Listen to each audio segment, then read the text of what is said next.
What's up? What's up, everybody? Welcome to a brand new episode of Part of the Problem. I am Dave Smith. I am rolling solo for this episode. Rob is doing Rob Bernstein things, but I will be meeting up with him tomorrow in Cleveland, Ohio. I'm there tomorrow and all weekend, Thursday, Friday, Saturday at Hilarities in Cleveland. Really looking forward to this one. It's been a little while since we've been out there, and it's one of my favorite clubs, and the tickets are selling fast. So go grab them. There's still some available. ComicDaveSmith.com. Come hang with me and Robbie the Fire Bernstein in Cleveland this weekend. And then my next stop after that is off to the mothership, but that's all sold out. So thank you if you did buy tickets, and we'll see you out there. ComicDaveSmith.com for all the dates for the rest of the year.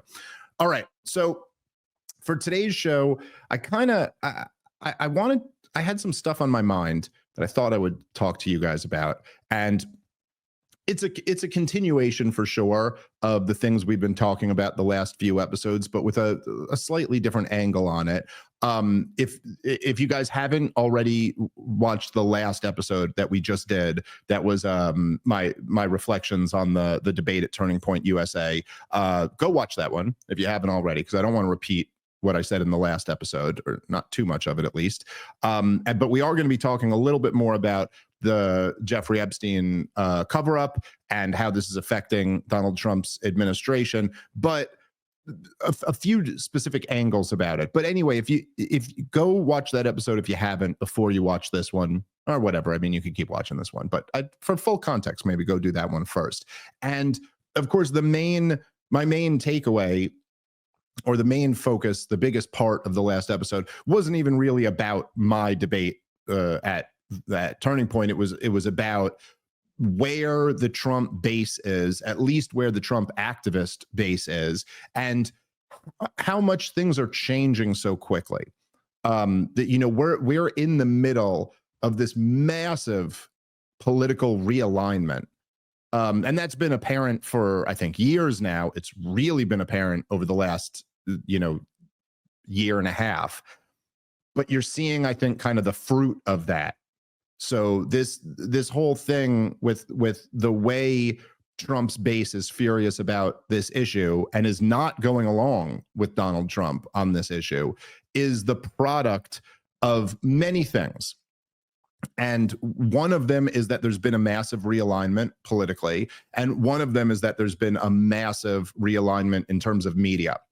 And what really, obviously this is something I've been talking about for a long time, but what really got me thinking about this was yesterday, Tucker Carlson put out a trailer for his show that he's going to be doing tomorrow, which I really cannot wait to watch. I'll be on an airplane for part of the day, but I will try my best to get it to watch it as soon as I can. So I had known, or I had heard rumors from very credible sources that this episode was coming. And I had an obvious reaction to it, which was like, oh yeah, hell yeah, this is awesome. And also, it just represented to me that, like, oh, Tucker Carlson is really leaning into it. Like, he is just not going to be bullied by these guys. And so for those of you guys who don't know, and I'm sure probably everyone knows this, right? But so Darryl Cooper, who's a good friend of mine, good friend of the show's, and just like a brilliant guy who does amazing work. I really, really highly recommend the Martyr Made podcast. What Darryl does, which is quite different from what the rest of us do, is he does these long form history podcasts where he'll take a topic and then do, like, it ranges on how long they are depending on what the topic is, but they're all long form history podcasts. And some of them, like his most famous one, I believe, and I'm proud to have played a small part in promoting it and making it such a popular podcast, but it was Fear and Loathing in the New Jerusalem, which was the history from the creation of Zionism through the creation of the state of Israel. And the podcast is like 30 something hours long. I mean, it's like several books on tape, essentially, but it is so detailed and so nuanced and just brilliant, and really gives you a great perspective about the conflict. And again, really, he does a phenomenal job of not being being fair and treating the history with the respect that it deserves. And one of the reasons why it was so well received and it's such an incredible piece of work is because people with very different perspectives on the history could look at that and go like, all right, he did really tackle this in a very fair way. Anyway, he's got lots of other of his other long form podcasts are just great, really, really great. He did a deep dive on Epstein, which is going to be more relevant to this discussion than anything else he's probably done. But the Anti-Humans, which was about the communists, was phenomenal. Blacks and Jews was really, really good. It's just about the history of the kind of like the history of the relationship between the Jewish community and the Black community in America. Very, very well done. And he's got a bunch of others that are just great. Anyway. So last time Darryl Cooper was on Tucker Carlson, it set off this storm. I mean, it was like literally nothing else that I could think of even compares to it. It was it triggered everyone to the point that it's been the topic of conversation on shows I've been on so many times. Like I've never had anything that I saw generated so much outrage. It affected me from just being like near the blast site or something like that, just from being friends with Darryl, is everybody wanted to ask me about that on every appearance I was on, where he made this, essentially he made this shocking claim that maybe Winston Churchill mishandled things and played a role in leading to the catastrophe that was World War II. And of course, he's got a big World War II series coming up. But so Tucker got like all of this backlash, unlike really almost nothing you could compare it to, for having him on the first time. And so when I found out Tucker was going to have him on a second time, especially after, Tucker's had this run of like, interviewing the Iranian president, interviewing the great Scott Horton. He had a great podcast with Cigar and Jetty. And that now he goes to Turning Point USA. He says that point blank that Epstein was working for the Mossad, and now he's having Darryl Cooper back on. I mean, just like really leaning into it. Like it's a very loud signal from Tucker Carlson that like, you're just not going to silence me. I'm not going to move up of this path one beat just because you're shrieking racist at me or whatever. And good for him for doing that. But I didn't even realize how hard he was prepared to go until I saw this trailer. So I want to play this for you. Tucker Carlson put this out yesterday about the podcast that's coming out tomorrow. Let's play the trailer and then we'll discuss a few things. How would you assess Winston Churchill? We are honored to welcome back the most august historian in America, a man of such immense gravity and wisdom and insight. He makes Herodotus look like a TikTok influencer. The man, of course, is our friend Darryl Cooper. Darryl Cooper. Darryl Cooper. Derek Cooper. Tucker Carlson. Joe Rogan. Both are treating him like the best and most important Historian working in the United States. Thinks he's an expert on Churchill. Members of Congress and even the White House denounced Tucker Carlson and Darryl Cooper. The fact that in 2024 something like this becomes a huge hit online is a terrible indictment of American education. Hated by all the right people for all the wrong reasons. He joined us for a live stream edition of this show, Thursday, 8 p.m. Eastern, History Without Lies. We hope you will join us that night, 8 p.m. Eastern, this Thursday, for the total history of the Jeffrey Epstein case and the ongoing cover-up. Who was Jeffrey Epstein? Who was he working for? Where did he get all that money? What did he do? And who protected him? Those answers from America's most honest and best informed historian, Darryl Cooper. We hope you'll join us. Maybe I'm being a little hyperbolic, maybe. But I told him that I thought Churchill was the chief villain of the Second World War. Hey guys, I have been lucky in life and I have this thick Jewish hair, but a lot of people are not that lucky. And I know that because even our co-host, Robbie the Fire Bernstein, has struggled with losing his hair early. And it's something a lot of men go through. The good news is you're not alone. And now there are great ways to fight back. None better than the Roots bundle from the Wellness Company. This powerful bundle includes a supplement and a topical hydrogel that work together to nourish your scalp and accelerate hair growth in weeks.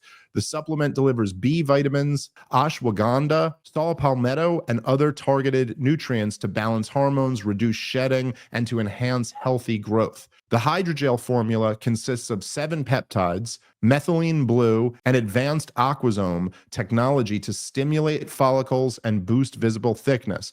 Thousands trust Roots to restore their confidence. Head on over to twc.health/problem and use the promo code problem to get 10% off plus free shipping. Again, that's twc.health/problem and use the promo code problem for 10% off. All right, let's get back into the show. All right, so look, there's so much going on here. Now, of course, I'm saying this ahead of the episode itself, but you know, I've listened to Darryl Cooper's long form podcast on Jeffrey Epstein, and I know him very well. So like, I have an idea of what to expect. But as I saw this, I was just kind of blown away by the moment that it represents. And it's, you know, it really is hard to overstate how different this is than the way things used to be. And it just got me thinking about a lot of bigger themes. And so if I could zoom out for a second, I'd start here. I remember once, this was many years ago, but I remember Lou Rockwell was talking about the Mises Institute. Now, for people who don't know what the Mises Institute is, the Mises Institute was started by Murray Rothbard and Lou Rockwell, and it was started to kind of continue promoting the work of Ludwig von Mises and Murray Rothbard, and then later Hans Hermann Hoppe as well. And essentially what had happened, so Murray Rothbard is basically like my biggest influence in terms of like a political theorist. He was just a legit genius, one of the brightest minds of the 20th century. He was an economist and a historian and a philosopher and just a truly brilliant guy. His work is incredible.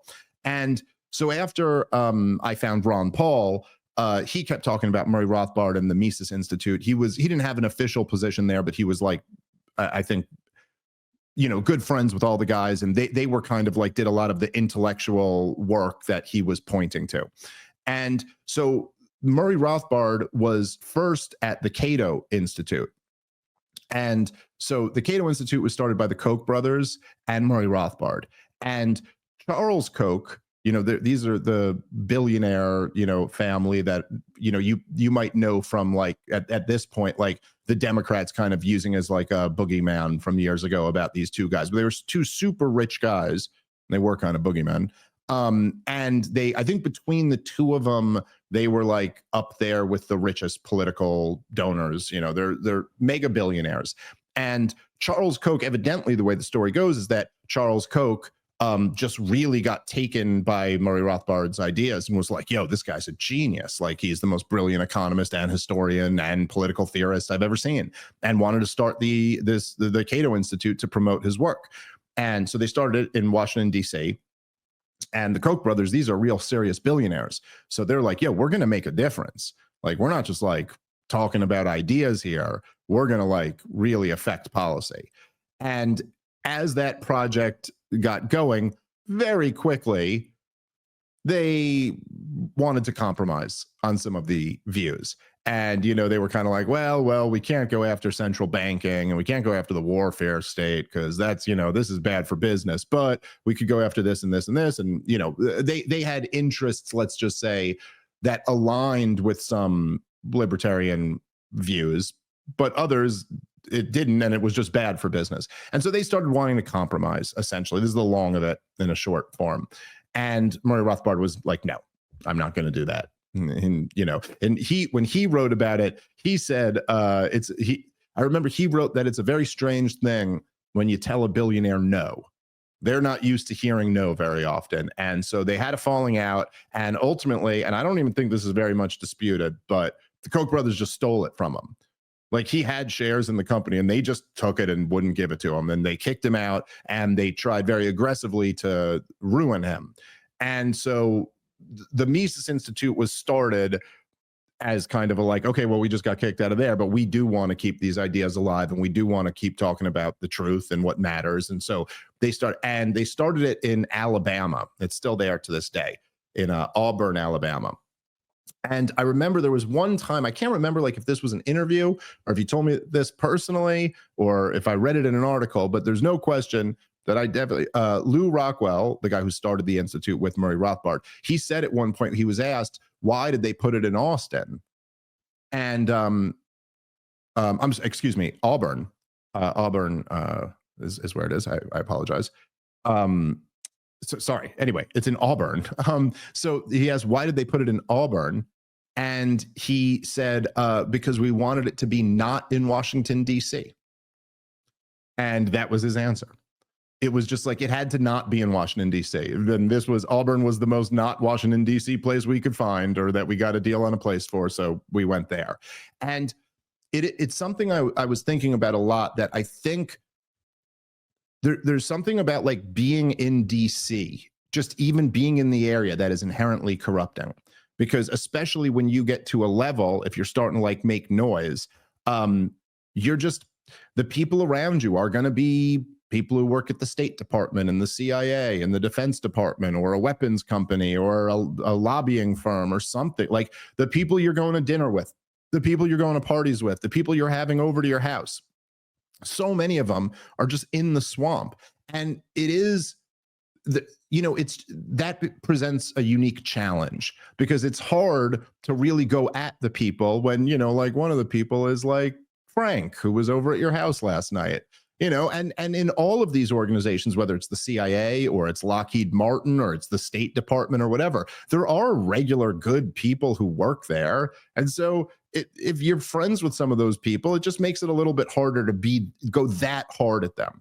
And so one of the things that I was just thinking about when I saw this is, it's like, oh yeah, Tucker just doesn't live in Washington, D.C. anymore. So why does he really care? Why should he? And the fact is that he's in Maine or Florida, depending on the time of year, and he just doesn't have to deal with any of that. And like, if you want to be angry at him for telling the truth on his podcast, like, go ahead and be angry. But he has reached this critical mass level where, like, he's made his money, he's got his gigantic audience, and he's outside of DC. And there's really not been too much like that. Like, when you watch corporate media, almost all of it is based out of DC. Now, again, I don't want to say like there's Breaking Points is based out of DC, I believe, and they're still doing a great job. So I'm not saying you can't, but like almost all of it is based out of DC or New York or one of these connected areas, and they're tightly controlled. It's a very controlled environment, as almost everybody who's being honest and has worked there admits. And Tucker is in a unique situation because he's outside of Washington, D.C. And Tucker's also in a very unique situation. And this is something that I really covered a lot as it was happening, because I thought this was a very relevant detail. Tucker is probably, in terms of media, probably the best example. I guess you could debate maybe like Alex Jones or someone like that, but Tucker has a different thing where he was in the old mainstream media, and he was actually the most successful. He was the #1 show in cable news, and he got fired, which again, I think for sometimes people outside of like show business, I don't know how inside it I am, but I've been around enough people who are like, have TV shows and make movies and stuff like that. It is getting fired when you're the #1 show, not just at your network, but in your industry. You are the #1 show in cable news. That is rare. Typically speaking, you hold a lot of the chips and people don't want to fire you. But for several reasons, that wasn't the situation with Tucker, and they were willing to get rid of him. So they fire him as he's #1. Now, it really is hard to overstate how powerful, how much the power dynamic has changed between, say, like, what's it called? Who's the company that owns, was it News Corp who owns Fox News?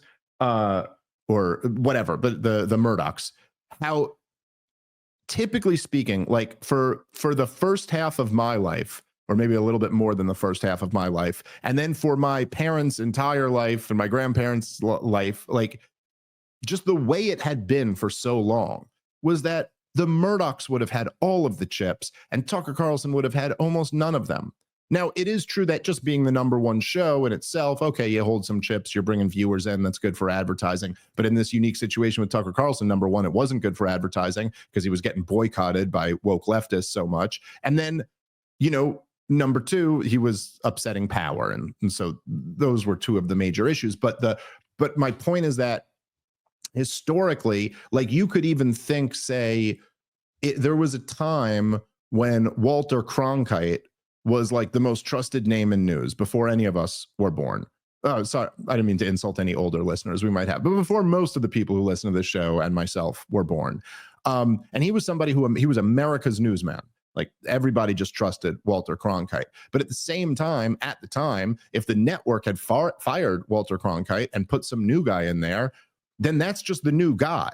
Now, it's possibly the case that they wouldn't have done quite the numbers that Walter Cronkite did. And I mean, there were 3 networks. So there was an option for them to go to one of these the viewers to go watch one of the other 2 networks. But by and large, there's 3 networks. Whoever the next guy went in there was going to be the guy. And that was it. And then Walter Cronkite was never to be heard from again. I mean, if he wasn't going to get hired by one of the other 2 networks or one of the major newspapers, if he was in a situation like, say, Tucker Carlson, which again, is like, if you just understand the way markets work, you got to think it's pretty interesting. Was there any chance that MSNBC was going to try to hire Tucker Carlson or CNN was going to try to hire Tucker Carlson? I mean, think about it. The number one guy in the industry is a free agent now, and no one else wants him. It would be like, I don't know, like I was going to use LeBron James. I guess he's not the best player in the league anymore, but like if LeBron James got in a big fight with the owner of the Lakers and he was like, I don't want you playing for my team anymore, we don't sit there and go, oh, I guess LeBron James can't play basketball anymore. We go, well, someone else is going to want him. It's LeBron James. I mean, you know, they may not be able to pay them as much as this guy, but someone's going to want him. He's an incredibly good player. That's kind of how a market typically works. But in this very controlled market, it doesn't work like that. So again, say Walter Cronkite wasn't going to get picked up by one of the, well, then that was it for him. He could start a newsletter and put it in the U.S. Postal Service or something, and maybe get a little network of a few hundred people. But that was it. Most people just weren't going to hear from him again. And this was not just something that was true back then. This was true all the way up until, from my perspective, like 5 minutes ago. Like the number one show in cable news for many, many years was Bill O'Reilly. Bill O'Reilly dominated that 8 p.m. hour over at Fox News. He would always be lapping CNN and MSNBC, who's got huge, huge numbers. It was the biggest thing in cable news. And then Fox News fired him. And then he went away. I mean, he does a thing or two here or there. I know he's like, I think he's doing a show with Chris Cuomo or something like that. And every now and then he'll be brought into something. Now that the internet age has really blossomed and the kind of internet shows have come up, maybe you'll see him occasionally on something. But he got straight up removed. Like there's a national conversation, and it used to really matter what Bill O'Reilly's take on it would be. And that's just simply not the case anymore. This is just, there's never been like a news, like Tucker Carlson's take on Jeffrey Epstein just now was the news of the week. There's just no example like that with Bill O'Reilly anymore. They could remove him from the conversation. And this is true in general. This was not that long ago, by the way. I mean, to some of you, it might seem like it, but it was not that long ago that Bill O'Reilly was the number one show. This was during the Obama years. And of course the George W. Bush years into the Obama years. And there was kind of this age of what became known as big tech censorship. There was the age where, so up until about this time, in fact, up until Bill O'Reilly must have stayed on at Fox News through like 2016, something like that. I think it was right around, he was definitely still there through the presidential election. I think it was 2017 when he got fired, but you could double check me on that. But so up until this time, right around 2016, the internet back then had been kind of like the wild, wild west. Now, you could say whatever you wanted to. People weren't getting kicked off of Twitter and YouTube. I mean, it may have happened occasionally, but it wasn't like a crazy thing. It wasn't something you'd expect to happen. And in fact, many of the people, say like in the alt-right, which is what they were termed for a little period then, but around that time in like 2015, 2016, even going into 2017, maybe a little bit is when it really started picking up. But in that time, the alt-right guys, and these were guys like Richard Spencer and Christopher Cantwell and a few others, they would, first of all, they were given an enormous amount of media attention because they were attempting to paint Donald Trump supporters as these guys, but they were all operating on the internet. Like they had YouTube shows and Twitter pages and Facebook accounts. In fact, I used to argue with Chris Cantwell like on Facebook and Twitter, and like there was just no thought that you're not allowed to do this or you're going to get kicked off of here for saying this. These were people who were very openly advocating for an ethno-state, white nationalism, and they were just doing it on the internet. And then that all changed, and it really all changed after Donald Trump won the election. And essentially, when the narrative, the completely BS narrative, became that the reason Donald Trump won is because Vladimir Putin overthrew our election and installed him. It was essentially, there were several levels to the Russiagate frame job, but part of it was to explain away how bad the media and the establishment looked because Donald Trump had won when all of them have told you there was no way that could happen. And the way they did it was, oh, it wasn't that we didn't actually lose. It was Vladimir Putin just stole the whole thing. And how did he do that? Well, he had bot farms and he had misinformation online. And they literally, the government, both publicly and behind the scenes, created the tech censorship dynamic. And this isn't, we got a lot more information out of this when the Twitter files were released, that there were all types of like communication between the government and the big tech higher ups. There was money that was given to big tech platforms, and there were individuals who were targeted. Like the White House would be calling up and being like, hey, why is Alex Berenson still on Twitter? Like all this stuff has been revealed. But even at the time, publicly, some people might remember this, but they hauled all of the big tech execs before Congress and just threatened the hell out of all of them publicly. Like they were like, what are you doing? All this misinformation is on your platform. You've allowed this, you've allowed that. And they really created this kind of censorious environment. All right, guys, let's take a moment and thank our sponsor for today's show, which is Kalshi. This is not your grandpa's stock market. It's a prediction market, the first one in the United States that's fully regulated, CFTC approved, available in all 50 states. You can basically bet on anything that's got a clear outcome. We're talking, will inflation top 4% this month? Does Bitcoin hit 100K this year? Who's winning the next election? They've got odds on just about anything you can think of. You can jump on Kalshi and see what people are betting. Some folks are trying to make a buck. Others are hedging bets, and some just want to know what the world thinks without the mainstream spin. You can even get in on it now through Robinhood and Webull. This is the first time that a prediction market has been on those platforms. So next time you're wondering what's really going down, maybe check Kalshi before you buy the narrative. Check them out, Kalshi. It's a lot of fun. You can win money, and you can really get a good feeling for where the markets actually are. So go check out Kalshi today. All right, let's get back into the show. And look, if you just think about it again, like market forces, like in the same way, all other things being equal, if the number one show in cable news is available, probably some other people are going to want to get them.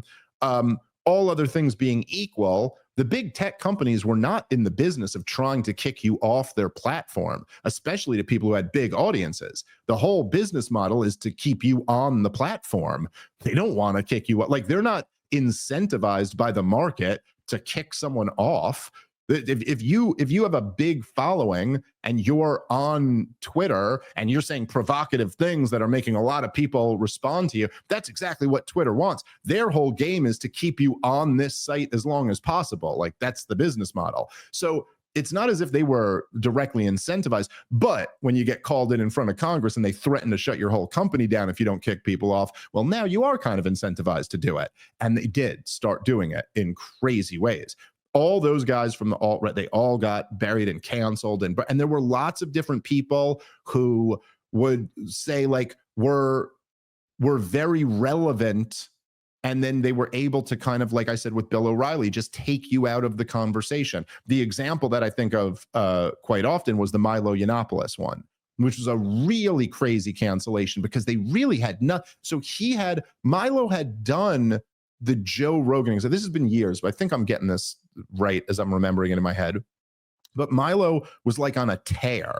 And he had done the Joe Rogan Experience, and he had done like a bunch of big shows. He was all over the place. I mean, you couldn't, like, he was at all these major events, and then he went on Bill Maher, and then he just did great. He had a great appearance on Bill Maher and just kind of dominated. He had him arguing with some dummy, and Milo was slapping him down, and even Bill Maher found him like charming, and the audience was kind of laughing with him, even though he was supposed to be this big bad right winger, and like it was it.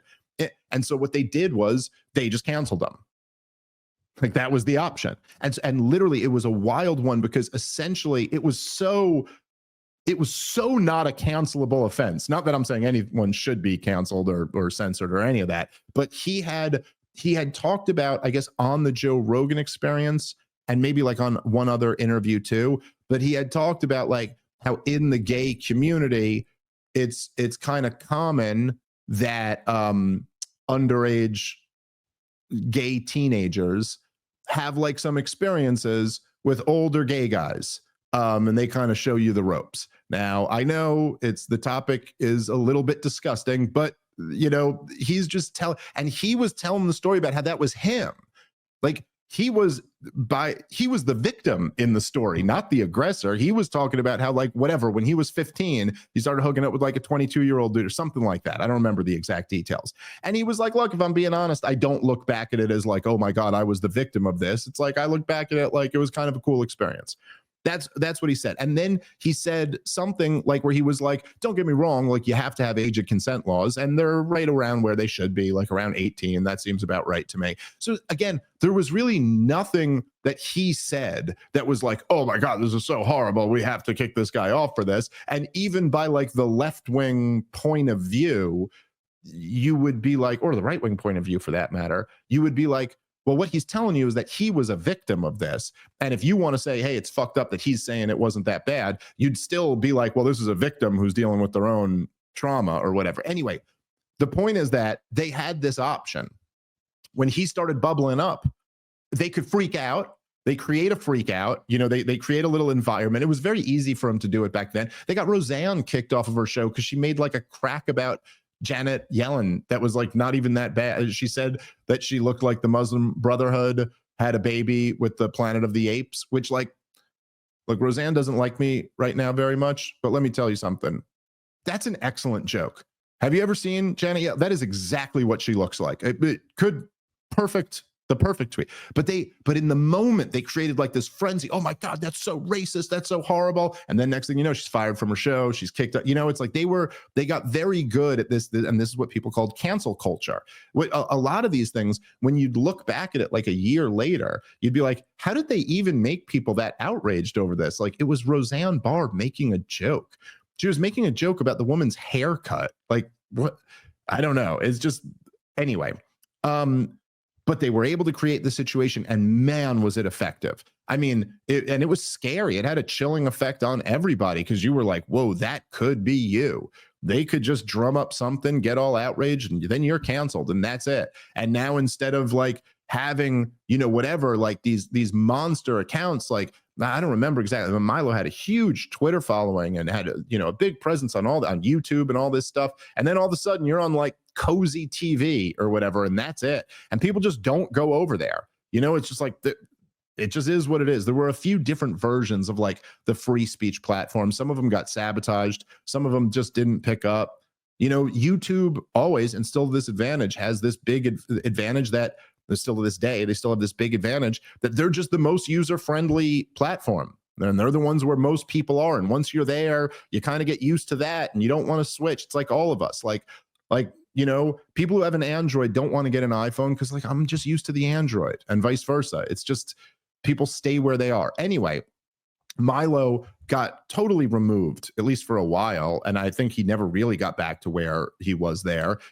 Got removed from the conversation. They were very good at doing this, and there were lots of people over those years who just, good luck being in my business, but you can't have a Twitter account or a YouTube page or an iTunes account, or you know what I mean? Like, all right, you could kind of try, but you're never going to be getting the numbers or making the impact that you could if you have all those things. And this was kind of the norm for a few years there, where, okay, so we lived in this world where still you could be canceled from like the corporate world. And now, even if you were getting out there on the podcast world, you could be canceled from there. You'd be kicked off all the platforms. Or they could do the thing like Zuckerberg and I think Jack Dorsey used to say it too, where they'd go, freedom of speech doesn't mean freedom of reach. So there'd be things like that where, like, I remember Stefan Molyneux, he had like 1 million subscribers on YouTube, a huge YouTube channel. And then around 2016, he just never got a new subscriber. It had been like 5 years where he was still at the exact same 1 million number. And his some of his videos would get like 20,000 views or something like that. And you just sit there to be like, wait, what? That doesn't seem to add up that much. Like, how am I at that? We just hit 350,000 subscribers and we're getting like hundreds of thousands of views on an episode. Why is it that back then there's a guy with 1 million and he was all the way down to it? Just like things weren't adding up. And then there was all types of like shadow banning, and what I guess that's what I'm describing here, shadow banning, where there were all types of accounts that just like, they just never get new followers and their tweets would never be seen by anyone. And somewhere along the line, all of this stopped working. It just all stopped working. And Tucker is really like to me, he's the prime example, because this is a guy who was the #1 show in cable news, then got fired. Then he got the old thing where now you're removed from the conversation, except something interesting happened with Tucker Carlson. He got even bigger.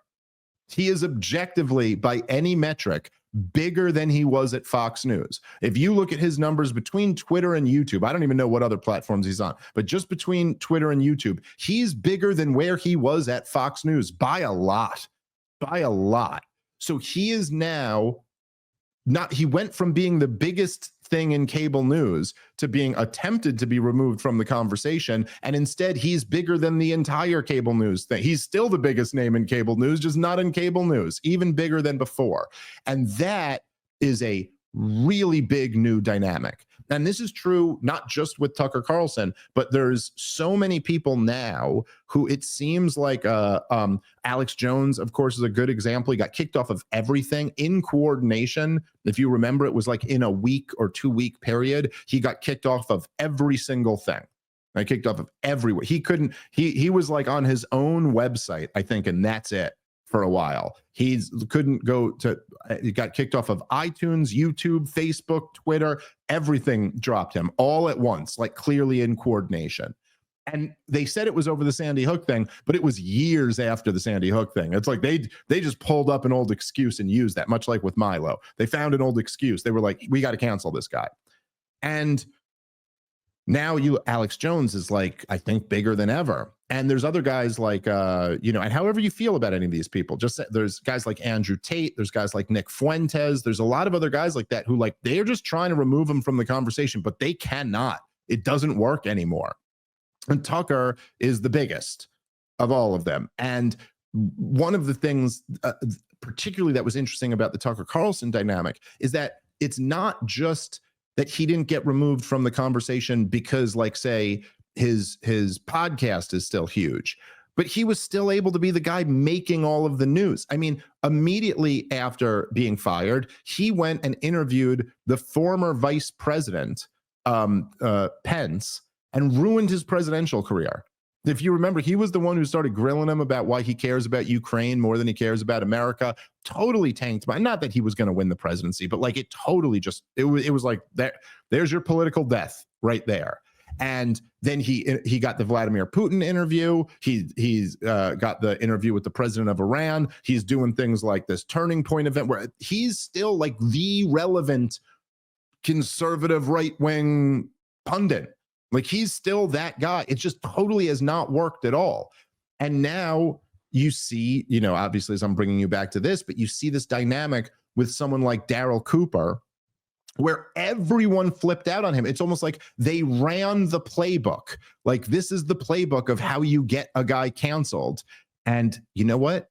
None of that matters because of Tucker Carlson and because of Joe Rogan. Tucker Carlson and Joe Rogan both had him on and they both liked the guy and they both gave him a fair hearing. And that is simply that. You're not, you know, I should mention Joe Rogan a little bit here. Obviously, he's another huge example of this, where he had the most massive cancellation attempt on him. Totally backfired. He's bigger than ever. And I will say, as somebody, obviously, I'm not just like an outside observer speaking about this. All these people involved are like close friends of mine, or Tucker, Daryl, and Joe. And there is a thing I'd say for me now, as I've mentioned, like say in the post Douglas Murray, you know, fallout, where you'd go like, hey man, I'm really lucky I got to this moment now rather than getting to this moment in 2017, because there'd be a real threat at that point. But now, at least for the moment, it feels a little bit different. It's like, I don't know, dude, Joe Rogan and Tucker Carlson got my back. So what are you going to do? I mean, unless you can bully those guys into never having me on again, which I don't think you can. All right, guys, let's take a moment and thank our sponsor for today's show, which is Moinkbox. I love this company. It's such a great product. It's such a great idea. If you're anything like me, you're a little bit, let's say you question some of the meat down at your local supermarket. You know, you don't know exactly how it was farmed, what type of additives are in it, all that stuff. And I'd feel much more comfortable shopping from American family farms. And now you can do that with Moinkbox.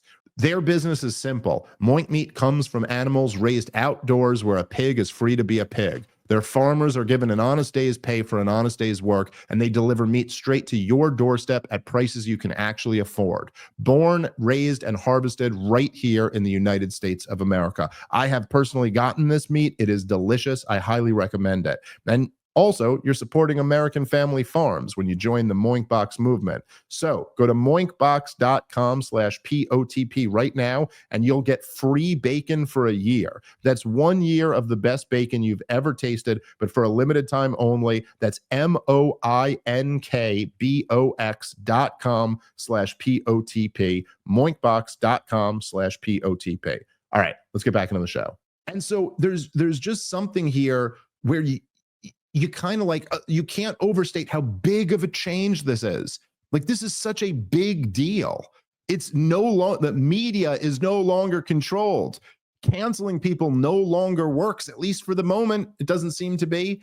And now in this moment, we're seeing something that I don't know. I've never seen anything like this. I've never seen anything like a moment where the president of the United States of America is, you know, I don't want to overstate it and say he's losing his base, but man, his base does not seem to be happy with him. I mean, look, dude, from me, just the reaction, I think there was some new polling in today that seems to back this up, but I didn't get a chance to dig into that before the show. I'll have that for you for next episode. But between the reaction at the crowd at Turning Point, the reaction in the aftermath, dude, go look if you haven't. I usually don't live in YouTube comments except for when I do debates. Whenever I do debates, I do end up going in the comments and just kind of being like, how was this received? And particularly with this one, with Charlie Kirk, you know, debating Josh Hammer on, and it's posted on Charlie Kirk's YouTube page. Go look through those comments. It's all in my favor. I mean, I couldn't believe it. I thought it would be more split, kind of like the audience live there was. But it's like, things are changing, man. Things are really changing. And so anyway, the point I was making was just that this is, so you have this moment where Donald Trump, the sitting president, has his own base is like really not happy with what's going on. And then the biggest guy in media who had his back is simply not going along with him when he says, you are to move on now. You are to pretend this never happened and it was all a Democrat hoax. We could get into some of what Trump has said most recently here. But anyway, I would just say that between seeing how upset, look, you can just people are trying to cope, like the ones who are trying to defend Donald Trump on this. They're trying to say, Twitter isn't real life and blah, blah, blah, all of this. Why has Donald Trump had to make so many statements about it already? He said, case closed, that's done, we're moving on. And then the next day, he's posted on Truth Social and saying, why is everyone attacking Pam Bondi? He had like 3 more posts about how we have to move on. Now his latest attempt, we'll read this in a second, it's just totally pathetic. It's as pathetic as the storm bullshit that he was saying. How are you going to ask me about this during a storm? You know? So as Donald Trump, clearly you could tell this isn't working.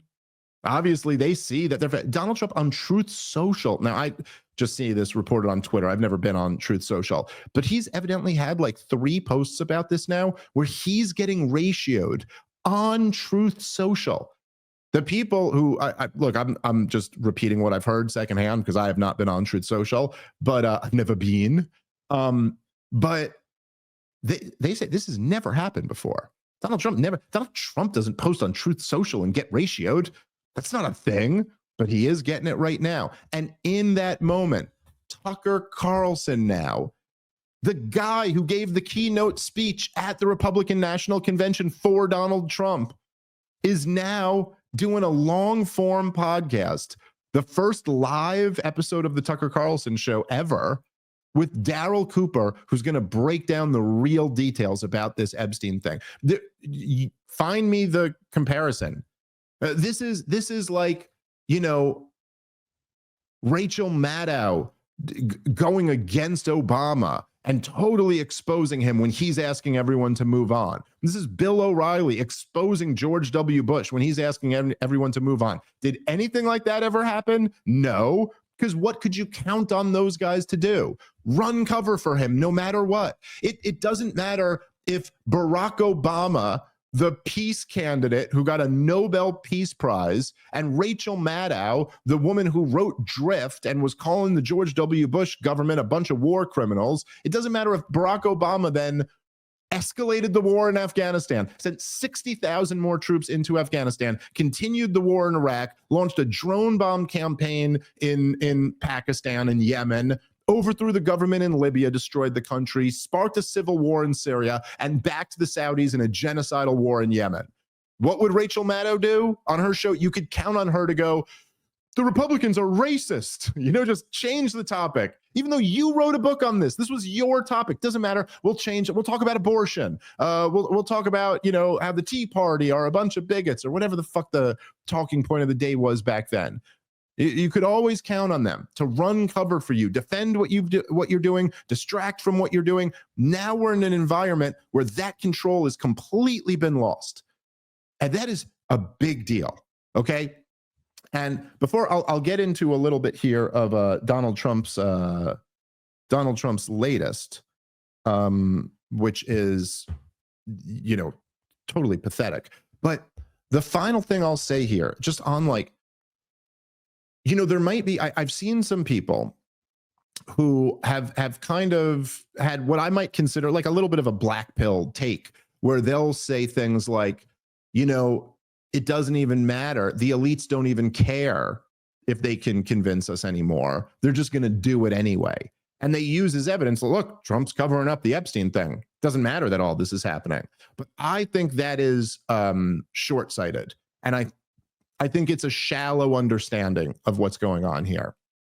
I don't mean to be insulting to anyone who feels that way, but I'm just saying, I think all I'm saying is like, think it through a little bit more. Yes, it's true that they've lost the ability to control the narrative, and they're not just going to give up power because they've lost that. They're going to keep trying to pursue power.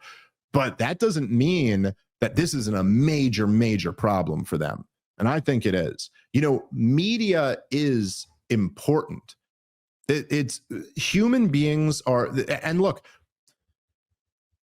you know this stuff is important, because otherwise, why would all governments rely so heavily on propaganda? They all rely on propaganda campaigns.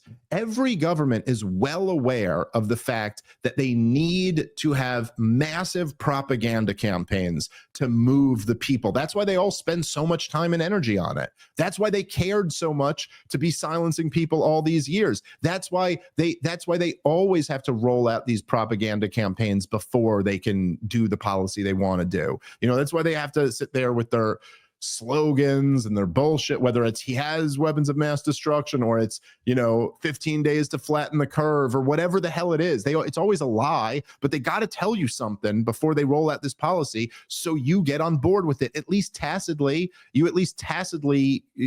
consent, not literally consent, but you know what I mean. You accept it. And the reason why they rely on propaganda, I think, is for a very basic, simple thing, right? Which is that the government is always illegitimate. It's always a criminal organization full of corrupt, looters and killers.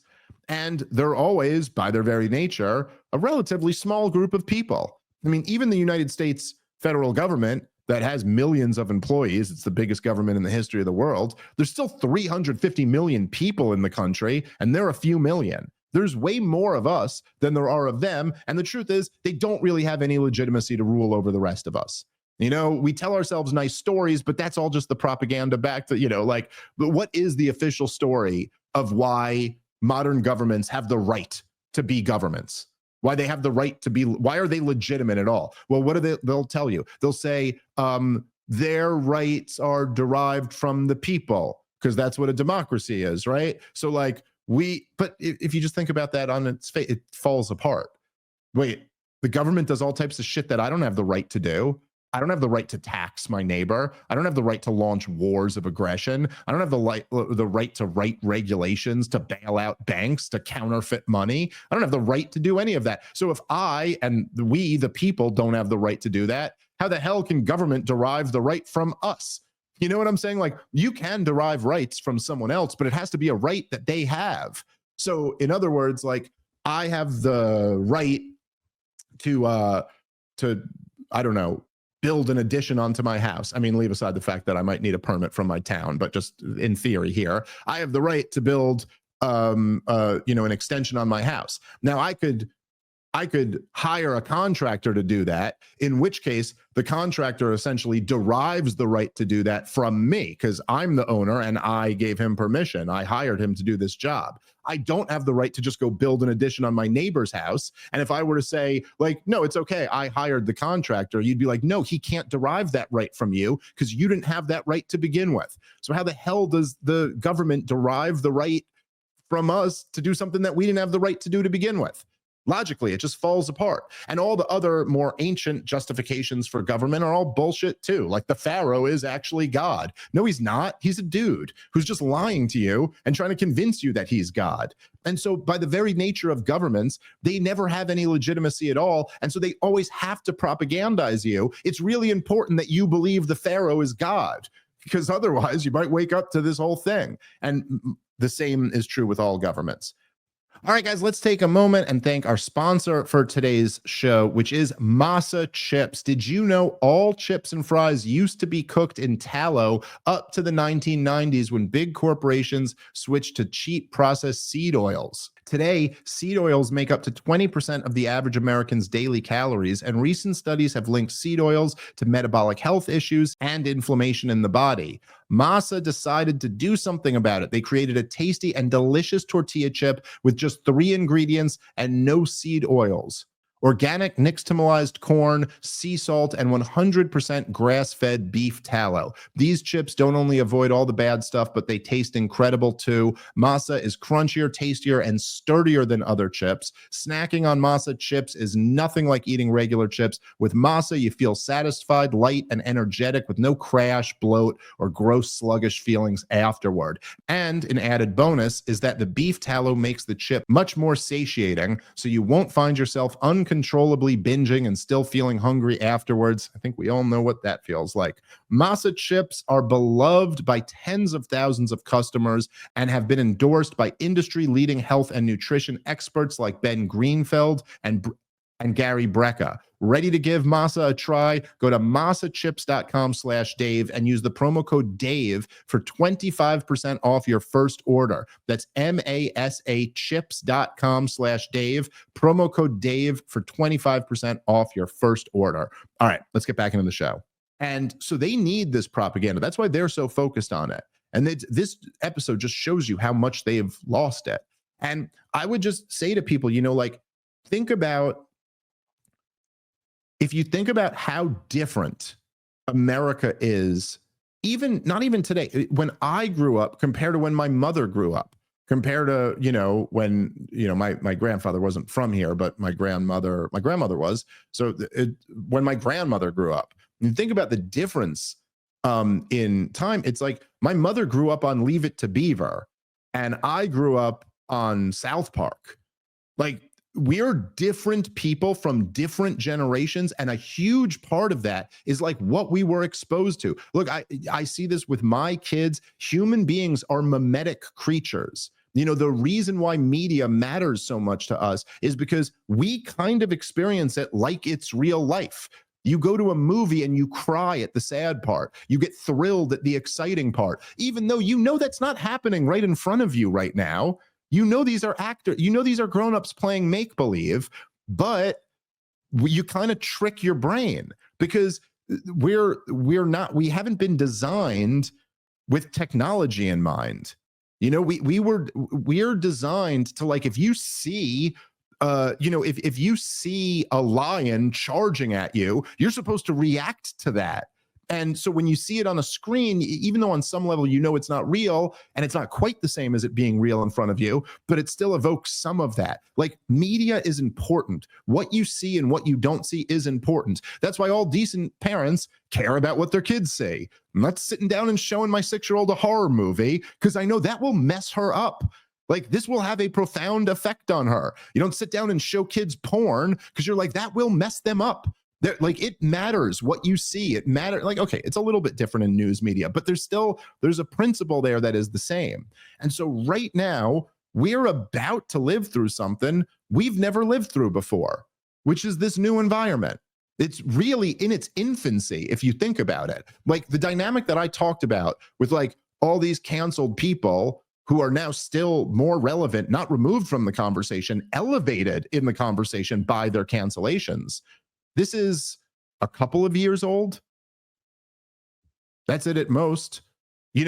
Like last year at this time, Joe Biden was the president of the United States of America. And people were almost wondering, man, it's like the corporate legacy media is covering for him.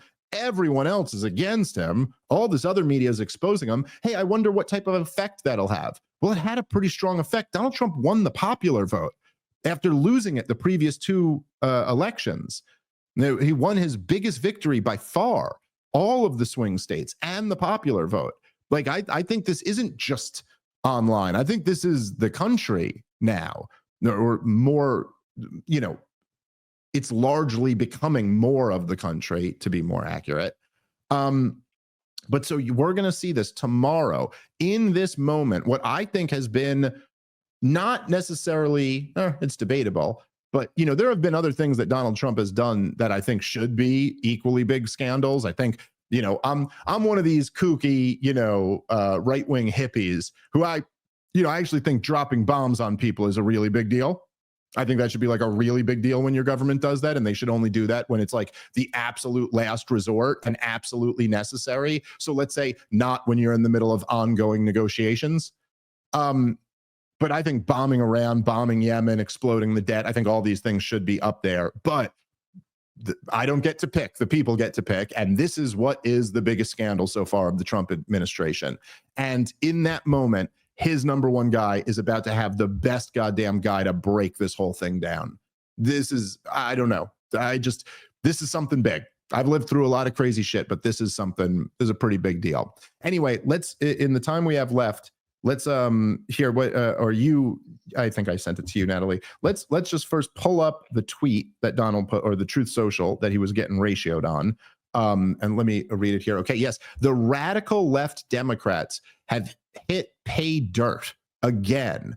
Just like with the fake and fully discredited Steele dossier, the lying 51 intelligence agents, the laptop from hell, which the Dems swore had come from Russia. No, it came from Hunter Biden's bathroom. And even the Russia scam itself, a totally fake and made up story used in order to hide crooked Hillary's big loss in the 2016 presidential election. These scams and hoaxes are all the Democrats are good at. It's all they have. They are no good at governing, no good at policy, and no good at picking winning candidates. Also, unlike Republicans, they stick together like glue. Their new scam is what we will forever call the Jeffrey Epstein hoax. And my past supporters, very interesting line, my past supporters have bought into this bullshit hook, line, and sinker. Okay, you can take it. It goes on and on like that.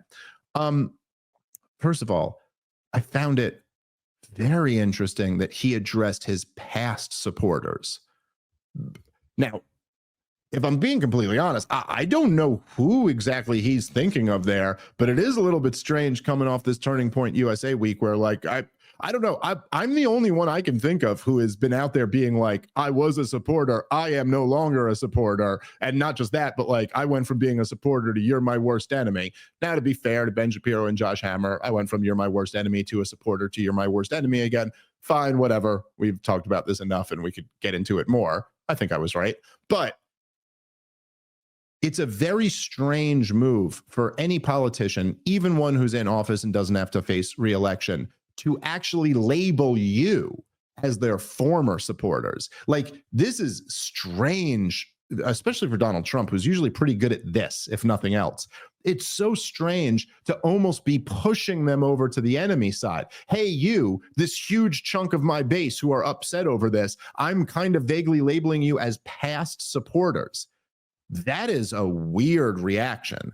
And I think this really validates, maybe doesn't validate exactly what we've been saying yet, but it certainly indicates that they're feeling the same thing that me and Robbie have been saying on the show. Like, they also think this is a problem where he's losing support over this. But of course, this now, it seems like they've tried a few different angles on the Jeffrey Epstein thing. They're constantly contradicting themselves because they just don't know how to handle this. Because, you know, it's pretty obvious that they're covering up a giant intelligence operation that was a child rapist ring. And that's a tough thing. That's a tough thing to write a press release for, you know? So first it's like, oh, we're going to get to the bottom of it. Then it's like, oh, the documents are on my desk and I just gave all the documents to these influencers. Then it was like, oh, I was tricked and those aren't actually the real documents, but there's tens of thousands of hours or thousands of hours, they said. So we got to go through all of it. Then it's, oh, none of that ever existed. There is no client list. There is no thing. This didn't happen. We're better. He killed himself. Nothing to see here. Now the story is that it's actually a Democratic hoax, just like those other ones. And man, do you have a big problem with that narrative. You have such a big problem with the narrative, because here's the thing. And I don't think anyone's really, well, there's been some other people who have covered it as well as me, but I've been up there with the people who have covered this really, really well for many years now. The thing is that all those things Donald Trump mentioned were Democratic hoaxes. A lot of them were Republican and Democratic hoaxes, intelligence agencies hoaxes, but no question. I mean, look, they framed Donald Trump for treason. The whole Russiagate thing was all made up. It was made up intentionally to sabotage his presidency. And as I mentioned before, explain away his victory, but really more primarily to sabotage his relationship with Vladimir Putin. Which, you know, you call a guy, you accuse a guy of being a Putin spy. Well, now he can't really work with Vladimir Putin, can he? That was a complete hoax. Obviously, the 51 intelligence agents saying that you could view it as a continuation of the Russia hoax, but saying that the Hunter Biden laptop was that, like, right, these are all Democratic hoaxes. Jeffrey Epstein isn't that. And here's one very easy difference between all of those things and Jeffrey Epstein, which, again, no one's going to not see this, because people aren't as stupid as you guys think they are. You know, and we're kind of stupid, but we're not as stupid as you guys think we are. And like, one thing that people will notice is like, okay, here's the thing about Democratic hoaxes. If you turned on CNN or MSNBC, if you read the New York Times or the Washington Post, or you looked at NBC, ABC, CBS, the Associated Press, Reuters, if you looked at them through all of 2017, 2018, 2019, they were all talking about the Russiagate stuff. Russia, Russia, Russia, Trump, Russia collusion. This was the narrative that totally swept over it. When that debate happened at the end of 2020, all of them were talking about the 51 intelligence agencies, blah, blah, blah, all of this. They went over it. They never stopped talking about it, pumped it out there. They used the propaganda. They buried the Jeffrey Epstein story. None of them wanted to talk about it. None of them were making any push. If this was a Democratic hoax, then they would have released it when Joe Biden was president. But it wasn't.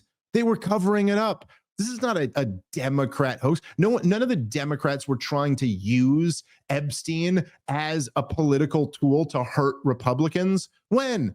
Show me the example of it.